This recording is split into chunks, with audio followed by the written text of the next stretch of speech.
Hello, good morning, good afternoon, good evening, good day, good whatever time I'm coming to you. Welcome to Nasij, where it's all about country and people, patriotism for a better Ghana. Welcome, and please do me a favor, subscribe to the channel, like the video, and share with other Ghana-loving Ghanaians. Today I want to talk about something that has been on my mind for a while now as to why our presidency seems not to deliver their promises or to meet our expectations since the Fourth Republic. I believe strongly that our presidents since the Fourth Republic, even the current sitting president, they all have good intentions when they aspire or seek our indulgence to manage the affairs of the country. But once they're in office,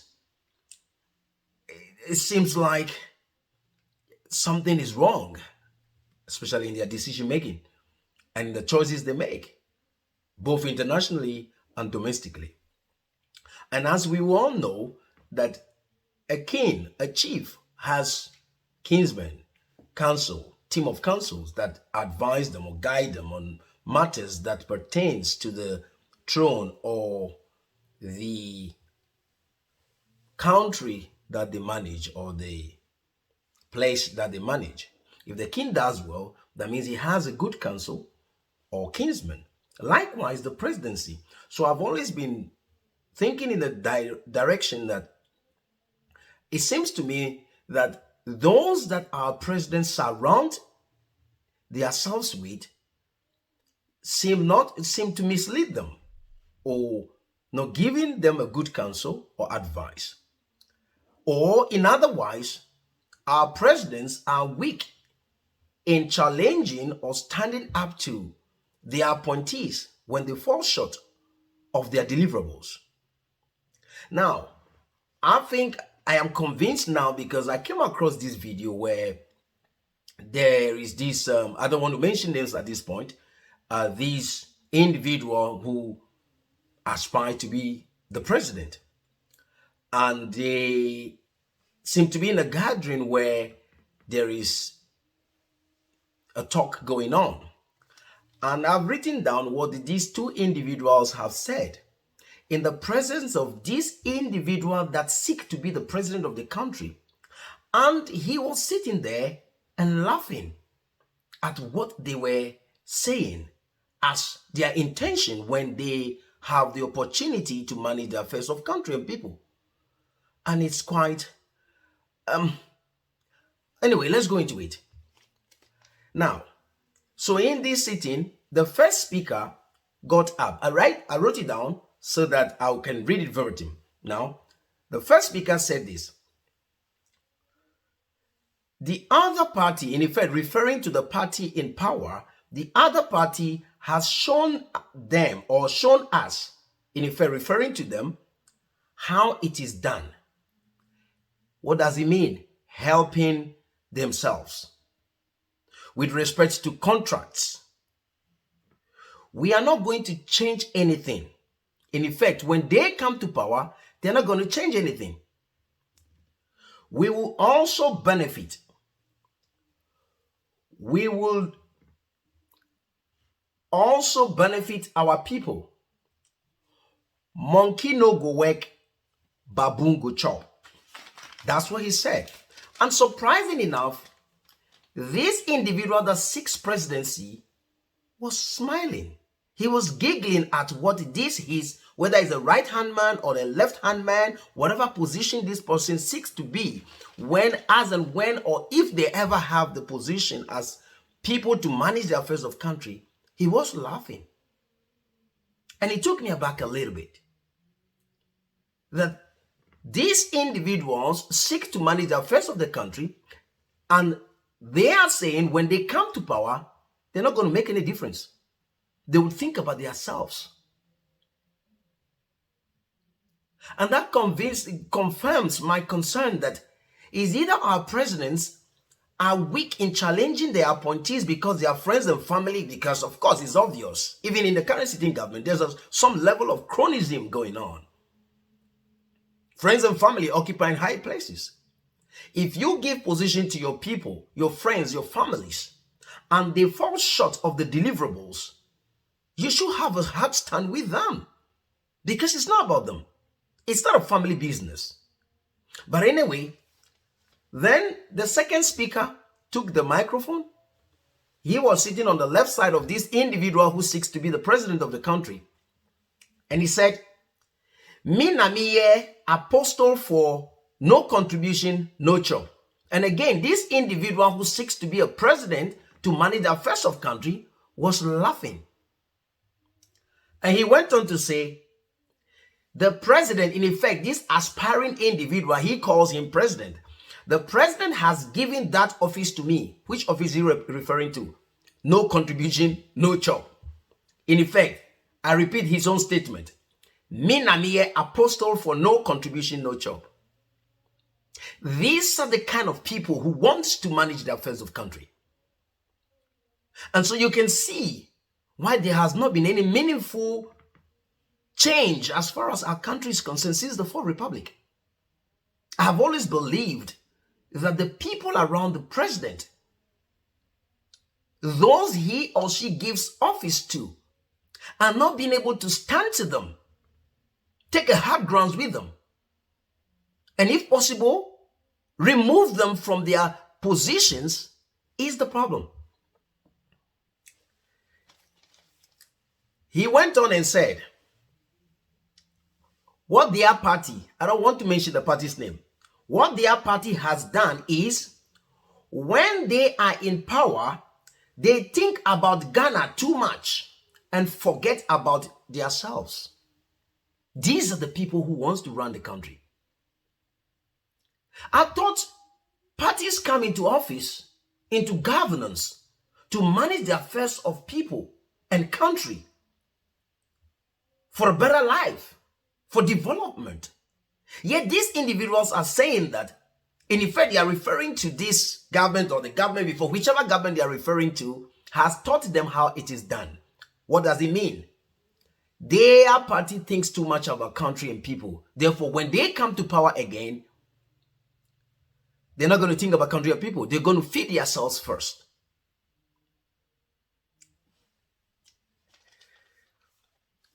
He said, we think too much about Ghana and forget about ourselves. So you can see. So our politics, the governance of our country is more about people coming into power to enrich themselves, to award themselves contracts even when they are not qualified to deliver the contract. And when they falter in the deliverables as far as the contract is concerned, the president will not take a hard ground with them and, if possible, prosecute them, imprison them because they are friends and family. Of course, you've heard the statements I've read. And these two individuals were sitting on the left and the right side of this individual who is seeking to be a president.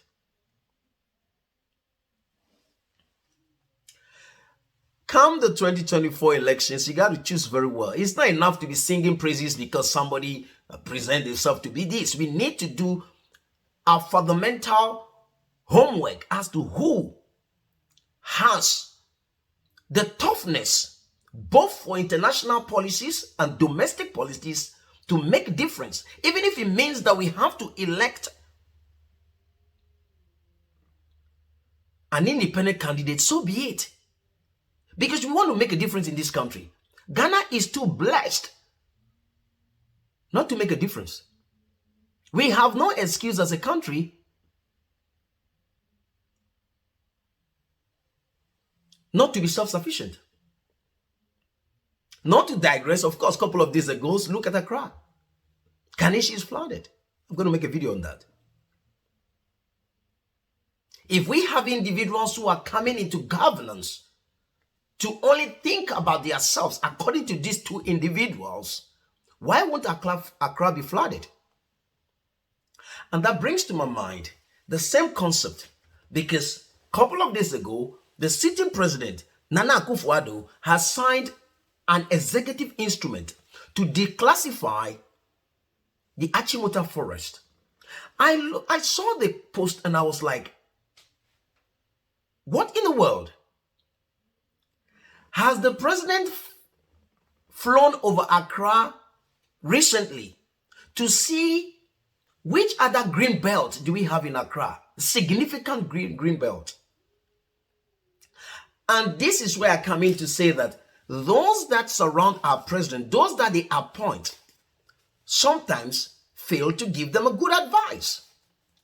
Because that Achimota forest, if this declassification is not challenged in the courts for it to be reversed, the ecology, that means that forest is now available for destruction because it's not protected species anymore. When animals becomes extinct, the few that is left is protected.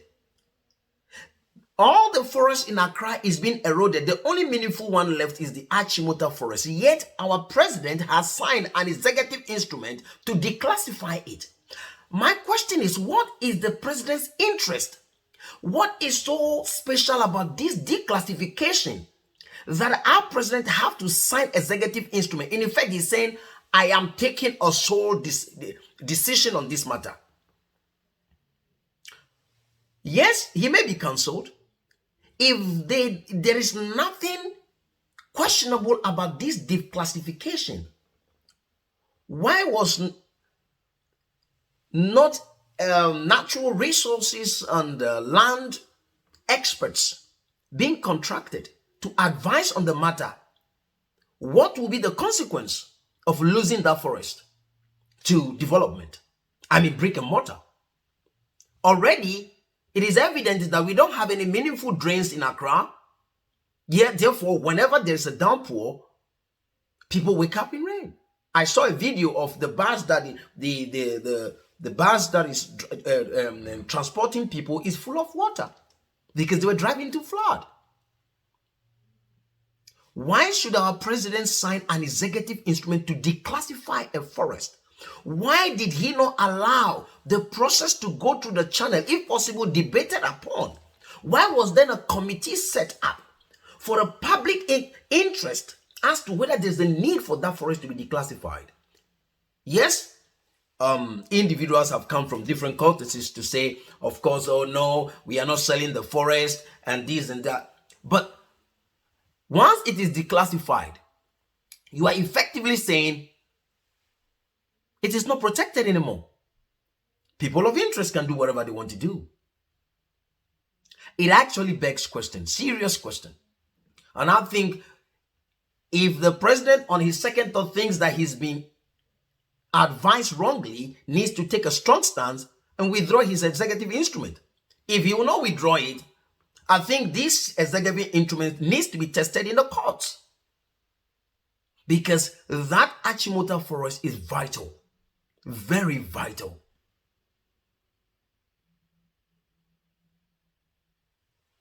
The people who surround our presidents are the problem. And our president's inability to be strong and firm and tough towards the people that they have appointed, because they are friends, they are family, they are schoolmates, whatever.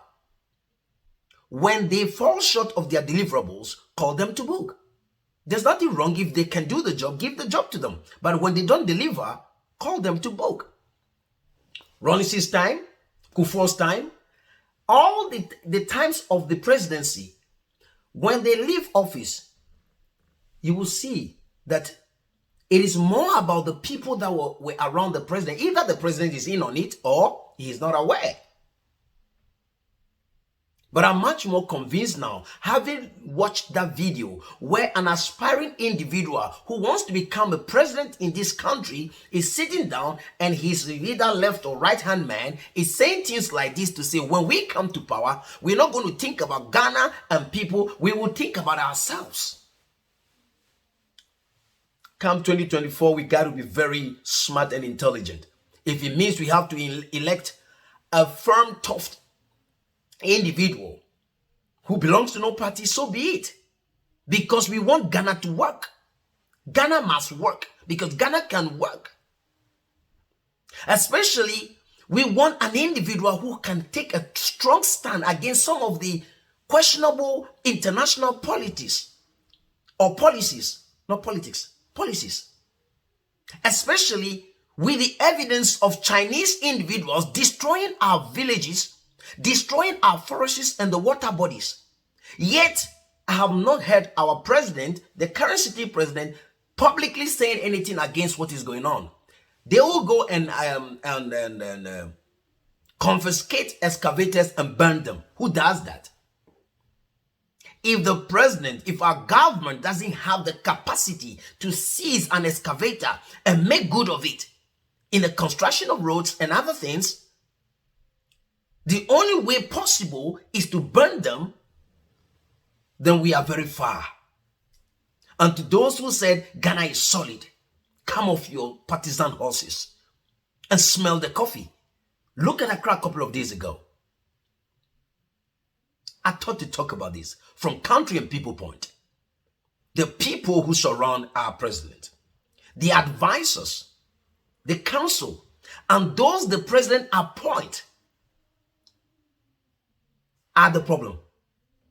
And actually, I'm calling on our president to say, when you appoint somebody and it becomes evident that they are not delivering the deliverables, remove them from office. Be bold to take them out. That's the only way you will find the favors and the applause of us, the people of the country. Till then, we will blame the president all the time. I thought to talk on this. Till I come your way, God bless Mother Ghana. Long live the Fourth Republic. And please do like the channel. Subscribe to it for more views from country and people point. God bless you all.